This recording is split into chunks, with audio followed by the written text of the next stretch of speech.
Hi everyone. It's t-shirt weather in February in Canada.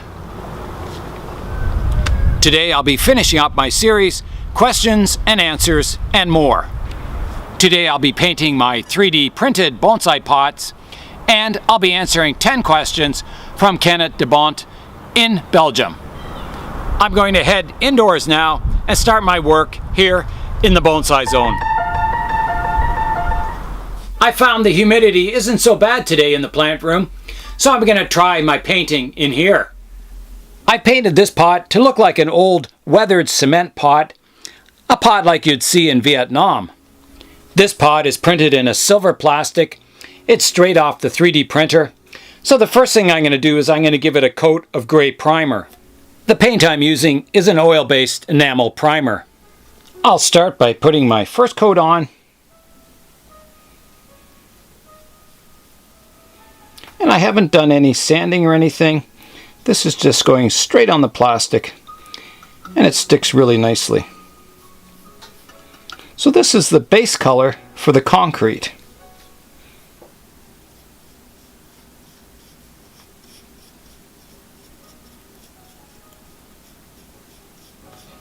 I've gone around all the sides of the pots, and now I'm going to paint the inside. It's really fun painting these pots.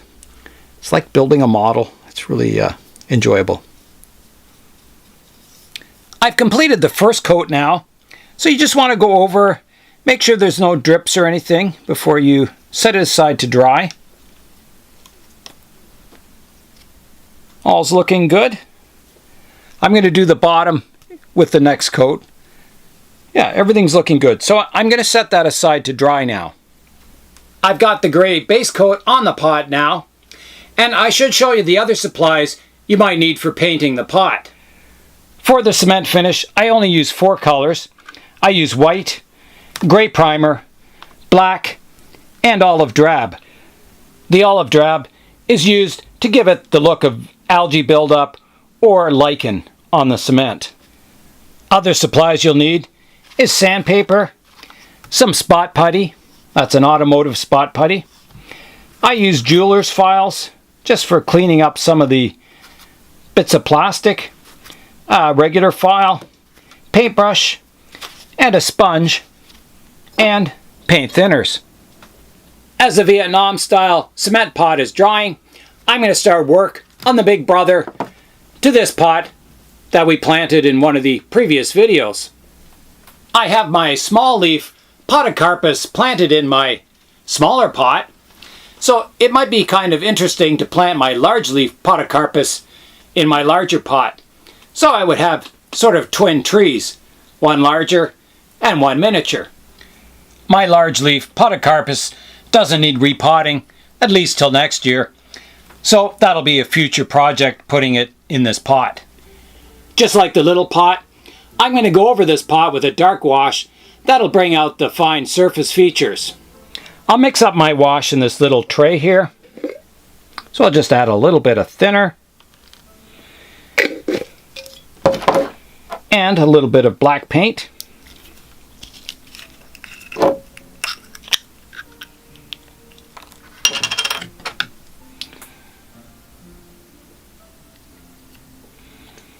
Just like that. That makes a very dilute mixture. And then I can start painting it on the pot. You can see how it kind of grips in all the recesses and creates some subtle shading. When you're applying your wash, it's always good to have some tissues on hand so you can blot away the excess and kind of get the effect you want.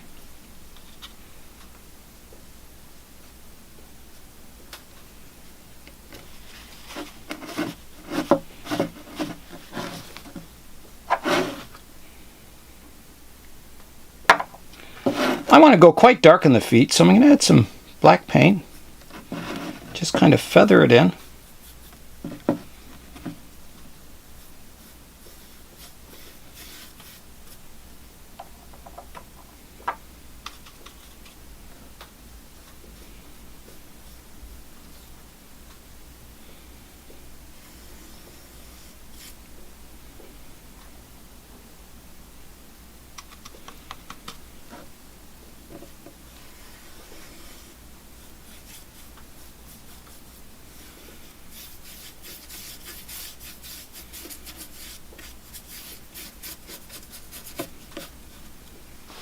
And again, I'll blot away the bits I don't want. And just generally work up until you get the tone you want on the feet. There's a close-up of one of the feet. You can see the shading on it. Looks quite realistic. I think this is looking pretty good. I'm going to let it dry, and then I can do more touch-ups if I need to. Here's a shot of the other side of the pot. It's starting to look like an antique pot, I think. This series began with questions and answers, so while the paint's drying on the pots, I'll go back to questions and answers from Kennet DeBondt. Kennet and I have been watching each other's YouTube videos right from the start. I'll put the link to his YouTube channel in the description below, so check him out. Question number 1. What are the good or the bad aspects of being in a club? When I first got into bonsai, I joined 3 clubs in the local area: the London Club, Kitchener-Waterloo Club, and the Guelph Club. Since then, the 2 clubs have disappeared, the Guelph Club and the London Club, so the KW Bonsai Club is the only one I can go to now. Personally, for me, I've always enjoyed going to the Bonsai Club meetings. I've gotten along with most of the people in the clubs, and it's always been a good atmosphere. The clubs can tend to get a little competitive at times. Rather than trying to enjoy the process of growing your bonsai trees, it can sometimes become a contest to see who has the best looking tree. When you have a club show, who has the best trees in this show, and so sometimes that aspect of it is not so good in the club. I mean, it's nice to show off a beautiful tree, but it's not the reason you should grow bonsai. The second question. Do you have anything to do professionally with bonsai?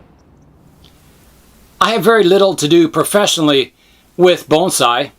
It's more of a hobby for me. I do teach the odd bonsai course, and sometimes I get paid for it. And I've done the odd demo at some of the other clubs, and you get a little bit of money for it, but it's certainly not my income. It's not my living. Question number 3. You do not use a lot of wire in your videos. Why is that? I don't use a lot of wire on my trees, and I try not to use a lot of wire. I have over 200 trees, and if I were to wire every tree, that would be a lot of wire, and to me, that can be a wasted resource. I try and do as much as I can without wiring the trees, and then I'll use wire on them as sort of a last resort in positioning branches or that kind of thing. But I try and develop all my branch structure and my ramification without wire. One of the reasons I've developed this approach is that I've seen a lot of trees wired and they look perfect. Every branch is in place exactly where you would expect it to be. It just looks too artificial. In nature, there's surprises. A branch might grow out of a strange place on the trunk, or it might grow in a strange direction. And I think for a bonsai tree to really look natural, and it needs elements on the tree that are not what you would expect. So unusual features that, you know, weren't wired in place or that kind of thing. Wiring can make the tree look artificial and perfect. And clip and grow, there's room for surprises and unexpected branches here and there, and the randomness that you would see in nature outside. Question number 4. Is Japanese culture or the Japanese language an important part of bonsai? I think Japanese culture and language is an important part for Japanese style bonsai. And I think for Chinese style bonsai, the Chinese language and philosophy is an important aspect of their style of bonsai. Here in North America, I would like to see a bonsai style develop that's unique to our country or continent. I don't want to grow Japanese style bonsais in Canada. I want to grow Canadian style bonsais in Canada. I think of it like the shopping malls today. If you go to a different city, to a different shopping mall than the one in your town, you'll see the same stores, the same items for sale. There's nothing unique. You can go to any shopping mall in any city and you'll see the same stores and the same items for sale. So I don't want bonsai to become like a shopping mall. If I go to Europe, I want to see European style bonsai. If I go to Thailand, I want to see Thailand style bonsai. I don't want bonsai trees all over the world to look the same and be in the style of the Japanese. Question number 5. You make 3D printed pots. Do you see other 21st century technology possibilities for bonsai? 3D printing of pots is definitely something new, and I think it's something very exciting. It allows me, who's not a potter, to design a pot on my CAD system and 3D print it. And right now they're printed out of plastic, but the possibility is there to print them out of metal. You could print copper pots, bronze pots, or some of the 3D printers nowadays will even print clay. So you could print a clay pot and then fire it. So the possibilities for 3D printing, they're just beginning. I think you'll see more and more of this in future. Another innovation that's come in the 21st century is the LED lighting. It allows you to grow a lot of trees indoors under the LED lights. It makes indoor lighting affordable and the bulbs last a long time. So I think indoor bonsai is going to become more popular in future because of LED lighting. Other innovations in the future, the internet is a big plus that's come in the last 20 years. Just having that resource of looking up trees and talking to other people and doing your own research, it's fantastic. It's like having the world's best encyclopedias in front of you. So the internet and communication all over the world is pretty exciting. It's really changed the face of bonsai, I think. Question number 6.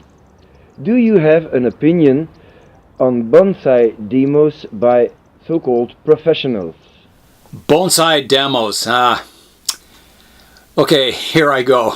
I've seen a lot of bonsai demos on YouTube that are like a 3-ring circus. They have multiple people working on 3 or 4 trees at a time. It's like a circus. You can see in the background people are pretty bored. Yeah, they have a team of groomers come in and they'll wire and groom the tree to take it from something that was grown and unkept in a pot to something that's neat and tidy. Usually they're pines or junipers and they end up looking like a wild collected tree with a mushroom top on it. And I really like watching bonsai videos, but it's just getting harder and harder for me to watch some of these demos where they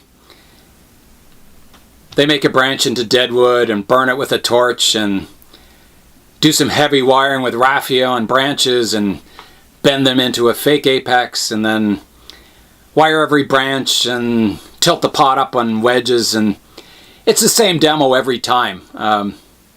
You learn nothing from them.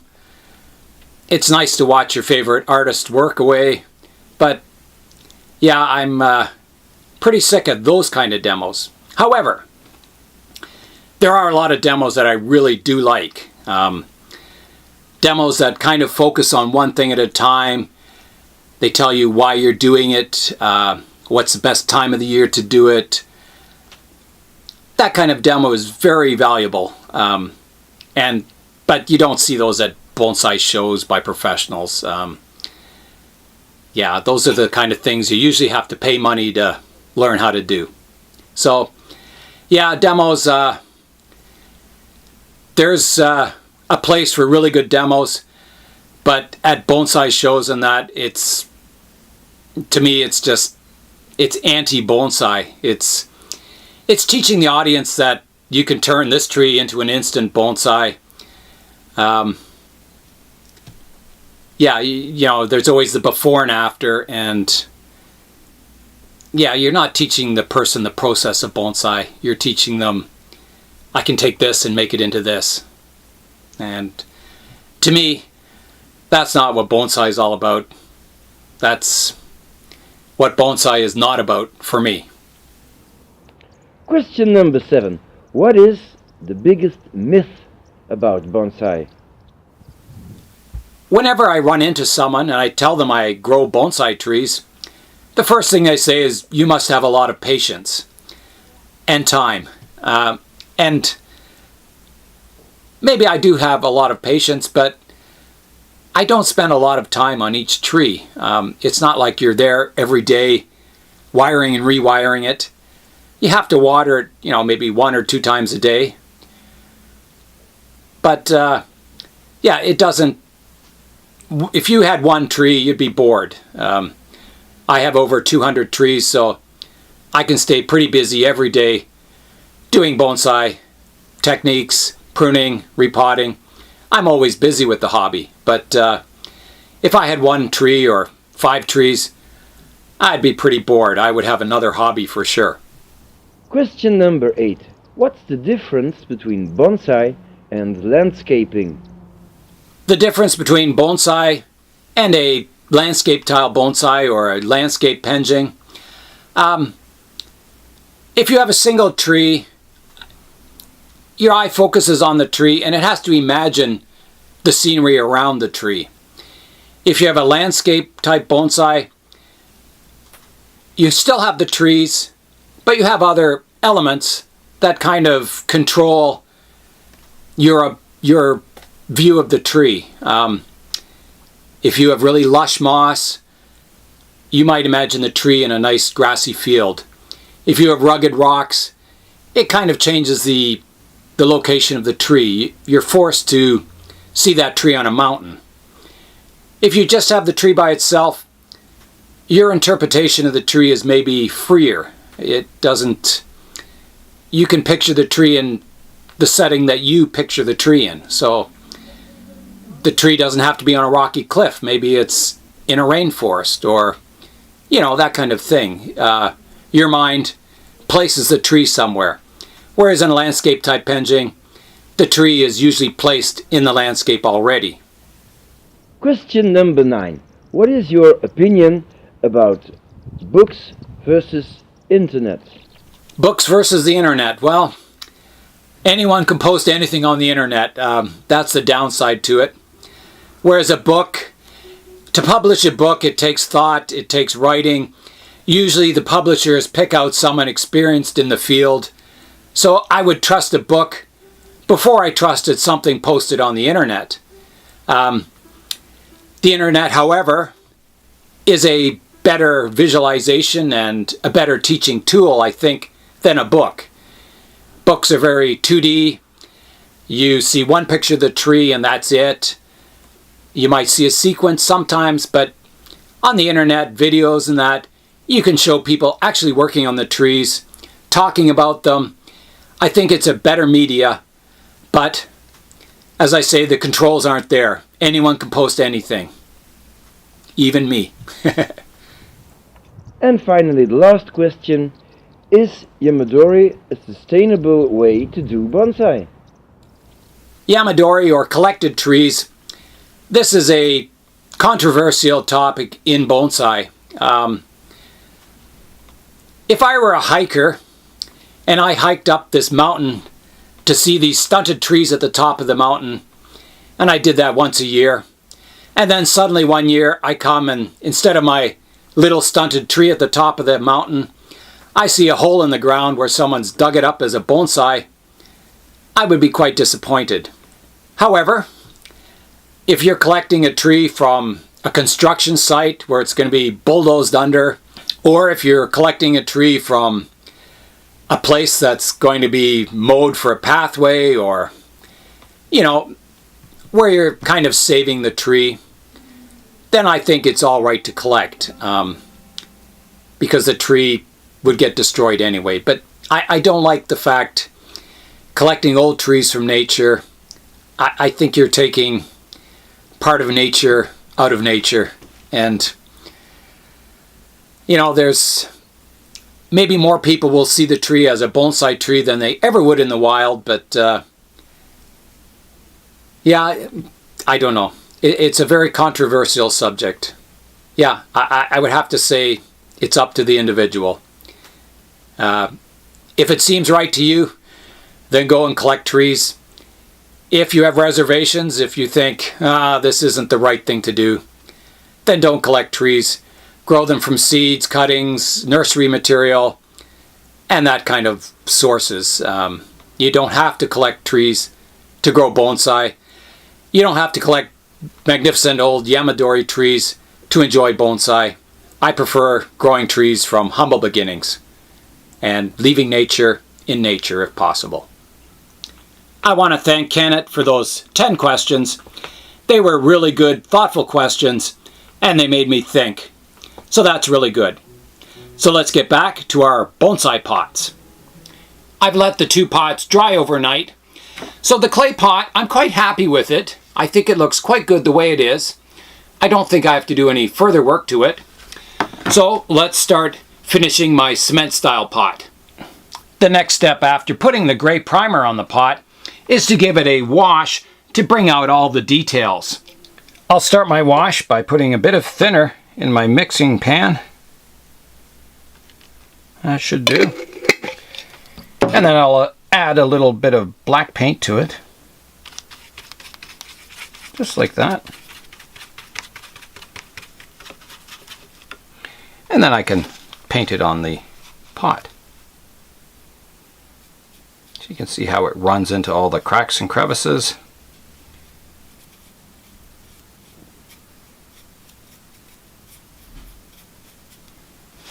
Again, you want to keep a tissue on hand to blot away the excess.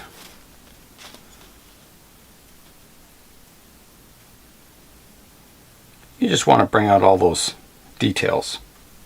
From the reference photos, you can see that it's darker underneath this top edge here, so darken up underneath there. Also, this bottom edge gets darkened under here. With washes, it's always best to start light, and you can always go darker. So I kind of give it a light coat and then start detailing it by looking at the photo and kind of copying the weathering on the pot. You can see now I'm starting to build up some of the details. I'm getting those dark lines underneath the edges, and yeah, just gradually working away at it to get the effect you want. As you work away with the washes, don't forget about the inside lip of the pot.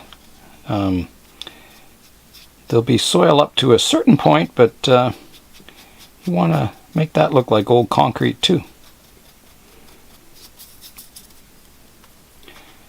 When you're doing your washes, kind of have fun. I mean, don't make it look uniform and even. You want it to look like Mother Nature weathered it, not you. So splotches and random discoloration looks really good. As you're doing your wash, you can add kind of vertical streaking with your brush too, so it looks like stains running down the pot. Before you put your paints away, just make sure you go over all the surfaces. Make sure you haven't missed any areas. Looking good. I'm just doing final checks here. Get a little more streaking here, I think. The next step for getting that concrete look to the pot is you'll need an ordinary sponge, and I just cut it in a small piece like this because we're going to be dabbing it on the pot. And we're going to shape the end of it, and I'll show you how to do that. When I'm using this to dab the concrete texture on it, I don't want it any hard edges, so all you have to do is just by hand get rid of the edges on the sponge and kind of make it rounded on the end. You don't want any flat spots, so you take those out too. And that should do it. So now when we dab, you'll get a nice random texture to it. For the first coat, using the sponge, I'm going to take the gray primer color and mix a little bit of black to it. So it's going to be a gray color, but darker than our general primer color. I've got my gray primer in here. I've added a little bit of thinner. You don't want it too thick, you don't want it too thin. So I'm just going to add a bit of black now.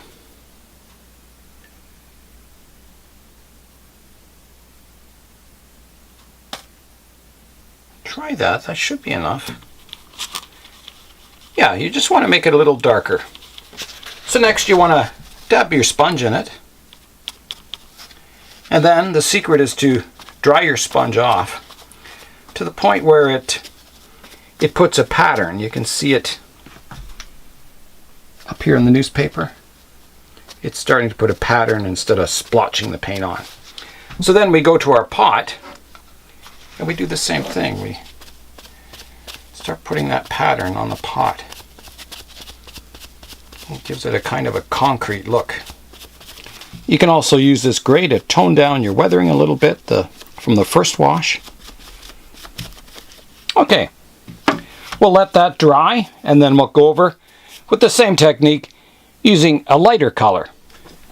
The first coat of the dark sponged on paint is dry, so now I'm going to mix up a very light gray color and do the same thing. I'll add my white paint to my gray mixture.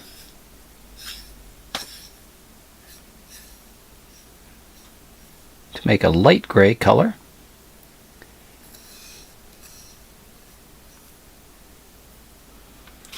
Mix that in, see how it's looking.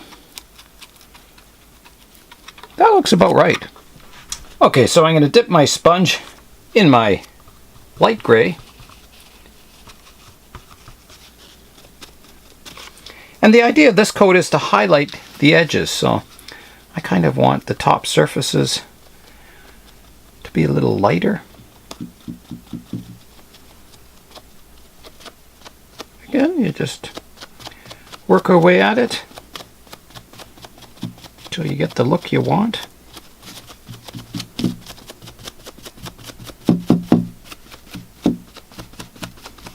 And I'm doing the last face now. I think I'm getting better at doing this the more I do it. Kind of practice makes perfect, I guess. Now I'm just going around making sure I've got it all looking uniform and how I want it. That's looking good, and I'll just do the inside of the lips here too. Lip of the pot, so it looks the same as the outside. Here's a look at the pot now. So I'm still going to do a couple more washes. I want to add the green color, the olive drab, to look like algae or kind of lichen or that kind of buildup. And it'll be kind of patchy. And then I'll probably add a bit more streaking to make it look a little more weathered. But you can start to see the concrete type look to it with the sponge adding that texture. Yeah, so it's coming there. We'll let this coat dry and then we'll come back and do the finishing touches.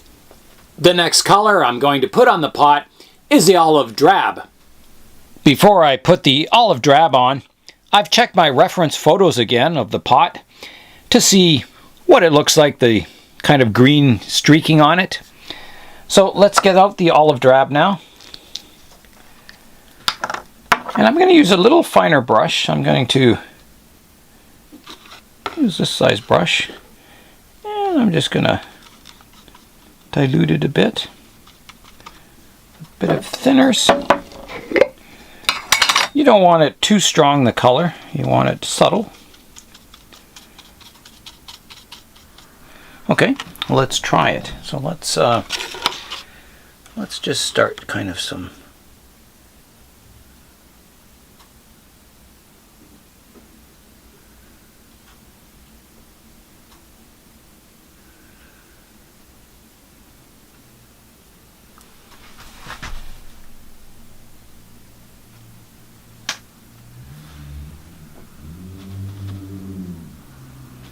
If it goes on too strongly, you can dilute it with a bit of thinner.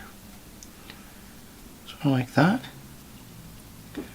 So it just gives a bit of a green tinge to it.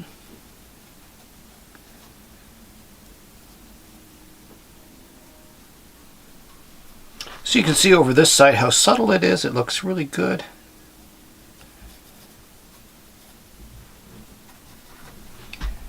I've got the black paint out too. So I'm going to use kind of a mix of the black and the green and add kind of some sort of dark streaks. Just some, some spots of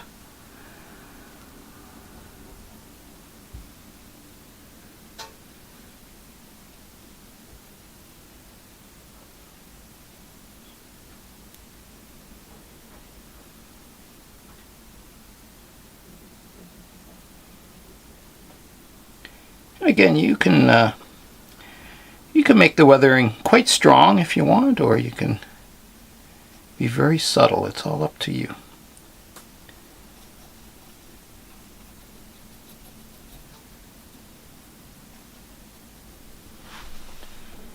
Add a bit of thinner and blend that in a bit more.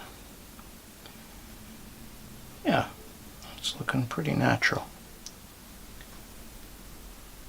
I think that looks pretty good for that side. So I'll match the other sides to make it look consistent. The hardest thing about this weathering is to know when to stop. When you've kind of have the right amount. You don't want too much and you don't want too little. Okay, I think that's going to do it. We'll let that dry for a bit and have a close-up look at it.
That was a look at the painted, 3D printed bonsai pots.